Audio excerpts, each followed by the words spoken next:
Assalamualaikum dan selamat pagi. Pada hari ini kita akan tengok topik semakin hari semakin sihat. Kamu boleh buka modul yang kamu ambil di sekolah hari itu. Kemudian kamu boleh rujuk juga buku teks tingkatan 2 pada muka surat 3. Tajuk kita ialah semakin hari semakin sihat.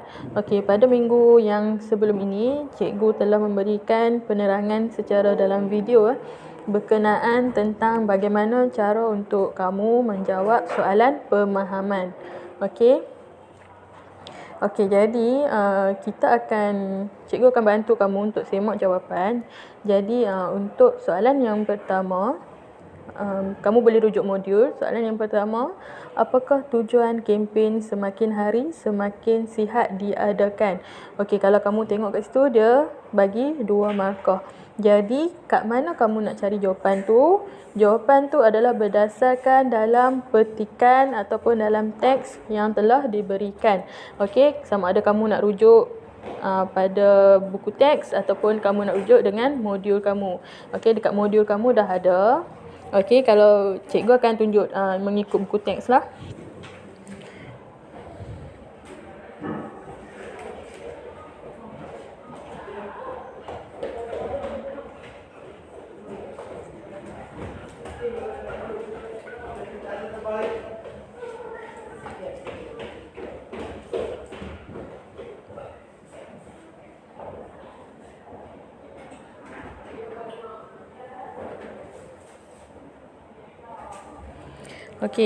Bahagian yang cikgu garis tu merupakan jawapan. Jadi macam mana kamu nak mulakan jawapan ataupun nak mulakan ayat? Kamu boleh mula tujuan, kamu ambil ayat yang mula. Tujuan kempen semakin hari semakin sihat diadakan adalah untuk meningkatkan kesedaran murid tentang aspek kesihatan, khususnya dari segi fizikal, mental dan emosi. Yang tu ayat yang lengkap dan jawapan yang lengkap untuk soalan yang pertama tentang tujuan kan. Jadi bahagian yang cikgu garis tu dekat buku teks tu merupakan tujuan ataupun jawapan kepada soalan yang pertama. Jadi jawapan lengkap kamu, cikgu ulang sekali lagi. Tujuan kempen semakin hari semakin sihat diadakan adalah untuk meningkatkan kesedaran murid tentang aspek kesihatan, khususnya dari segi fizikal, mental dan emosi.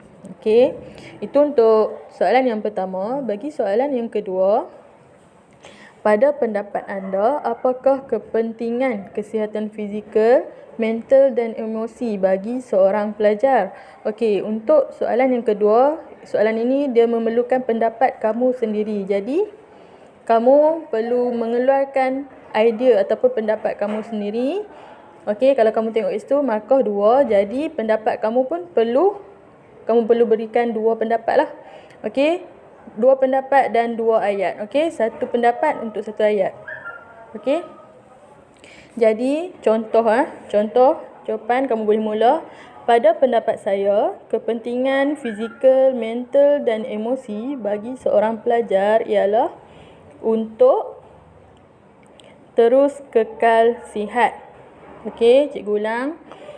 Pada pendapat saya, kepentingan kesihatan fizikal, mental dan emosi bagi seorang pelajar adalah untuk kekal sihat. Tu jawapan yang pertama. Dia nak 2 jawapan. Sebab dia 2 markah kan. Jadi kamu perlu bagi 2 markah, 2 markah untuk 2 pendapat lah ataupun 2 isi. Selain itu, kepentingan yang seterusnya ialah pelajar dapat fokus kepada pelajaran sekiranya kesihatan fizikal, mental dan emosi berada dalam keadaan yang baik. Cikgu ulang. Jawapan yang kedua, selain itu, kepentingan yang seterusnya ialah pelajar dapat fokus kepada pelajaran sekiranya kesihatan fizikal, mental dan emosi berada dalam keadaan yang baik. Titik. Okey, jadi kamu dah berikan 2 pendapat, jadi kamu akan dapat 2 markah. Okey, 2 markah untuk 2 pendapat dan 2 ayat. Sekiranya soalan tu peruntukkan markah sebanyak 3 markah, jadi kamu perlu berikan 3 pendapat dan perlu buat 3 ayat. Okey? Okey, soalan yang terakhir iaitu soalan yang ketiga. Kesihatan mental, fizikal dan emosi amat penting dalam membentuk kemenjadian seseorang pelajar. Nyatakan 3 langkah untuk melahirkan pelajar yang cemerlang dari segi fizikal, mental dan emosi. Okey.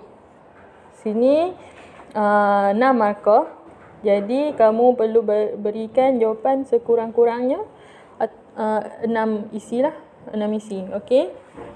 Salah satu contohnya, okey, kamu katalah 3 langkah untuk melahirkan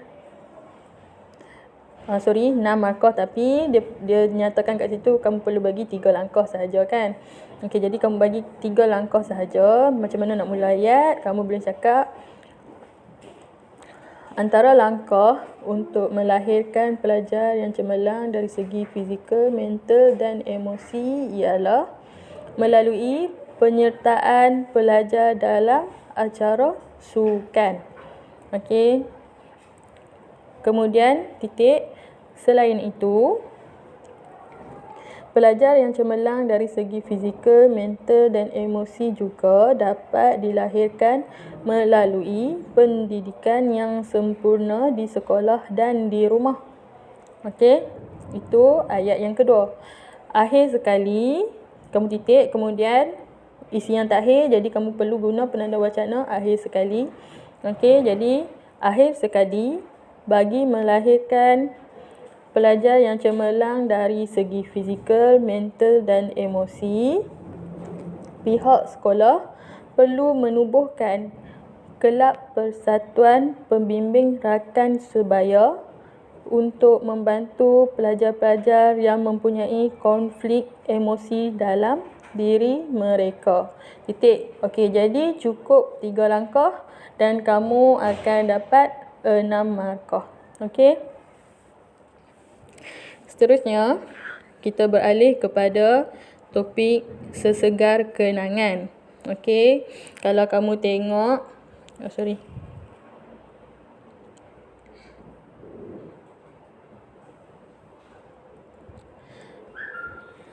Okey, topik sesegar kenangan, kalau kamu tengok kat sini,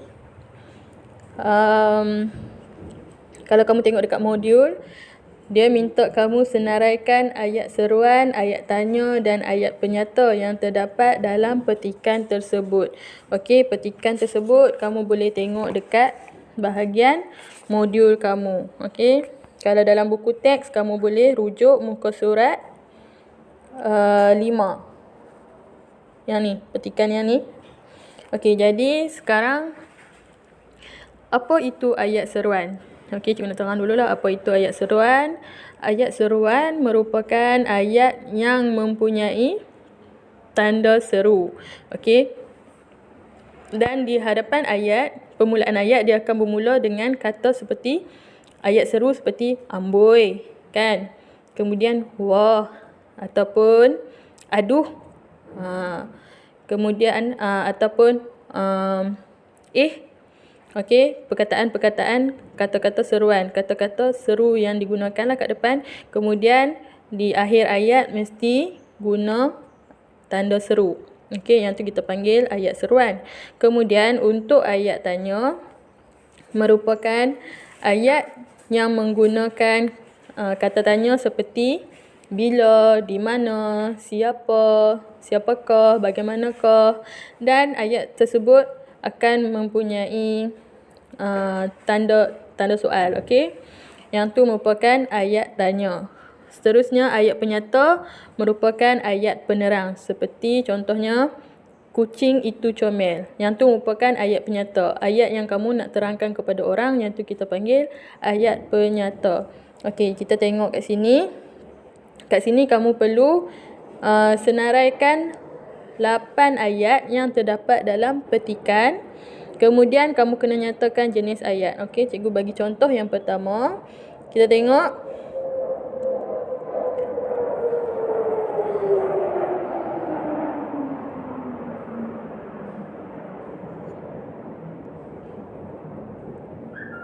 Okey, kelihatan beberapa orang wanita bersama anak kecil mereka pun telah tiba. Okey, yang tu merupakan ayat penyata sebab penulis ni nak terangkan bahawa beberapa orang wanita bersama anak kecil mereka telah pun tiba. Okey. Kemudian kamu boleh tengok, wah, awal sungguh mereka tiba. Okey, kat situ kamu boleh nampak yang tu merupakan ayat seru. Sebab kamu tengok kata seru, wah. Kemudian awal sungguh mereka tiba. Okey, kat belakang ayat tu, pengakhiran ayat tu, dia menggunakan tanda seru. Jadi yang tu merupakan ayat seru. Jadi dekat bahagian ayat tu kamu tulis ayat tu yang penuh wah. Sungguh awal mereka tiba. Kemudian jenis ayat kamu letak ayat seru. Kemudian kita tengok ayat tanya. Anaknya sakit lagi? Kat belakang tu, ayat tu dia gunakan tanda soal. Okey, anaknya sakit lagi. Kamu tulis kat ayat yang ketiga, anaknya sakit lagi. Kemudian kamu tulis dekat jenis ayat tanya. Okey.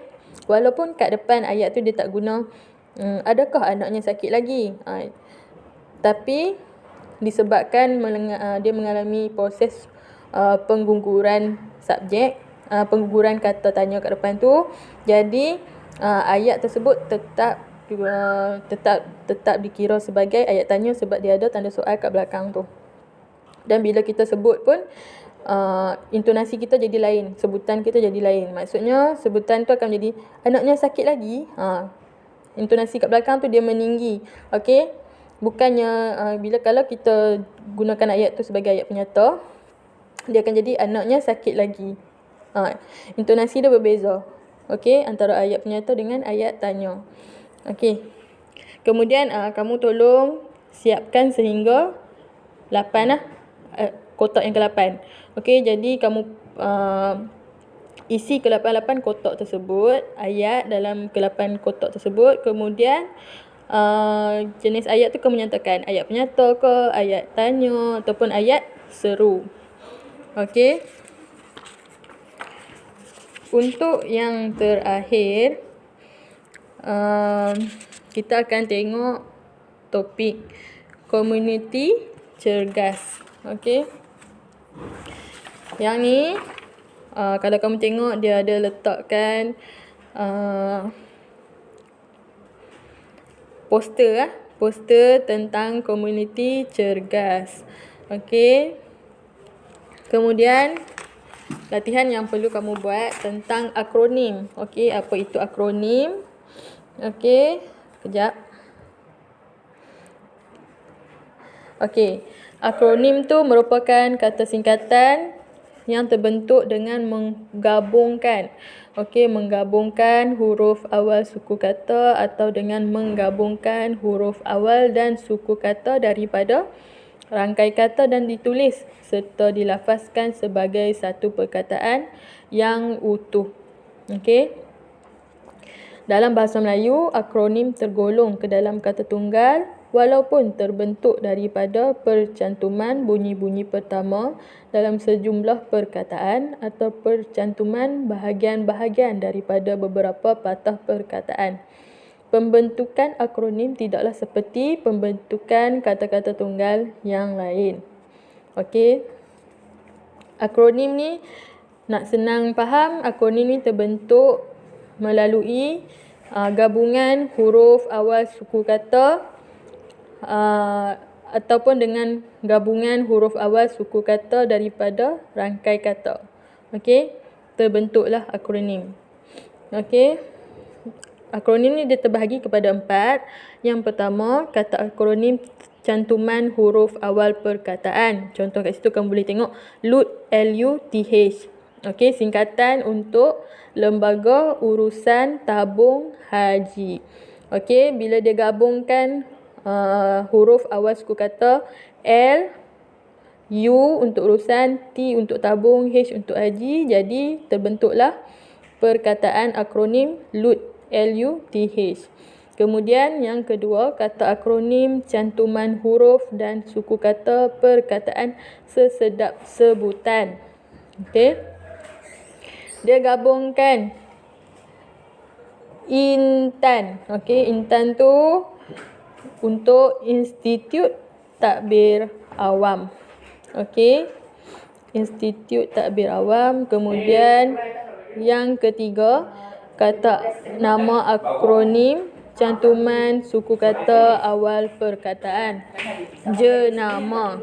Jenama. Okey.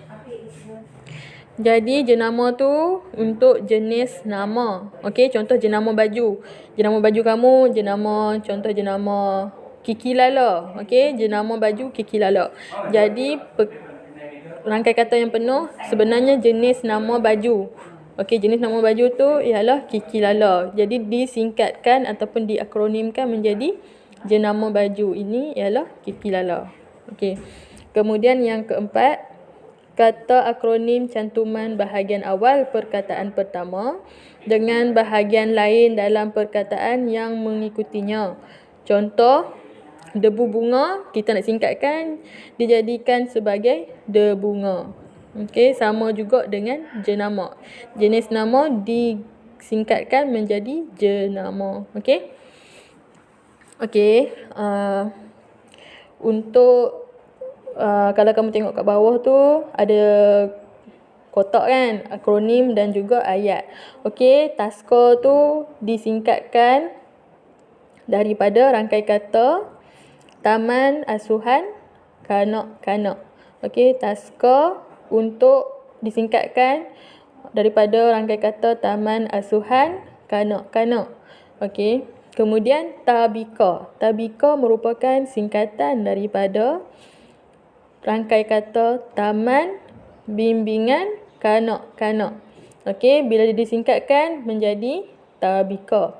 Kemudian Tadika. Okey, Tadika disingkatkan menjadi perkataan rangkai kata yang penuh ialah Taman Didikan Kanak-kanak dan disingkatkan menjadi Tadika.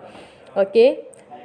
Senam robik merupakan singkatan daripada rangkai kata senam aerobik.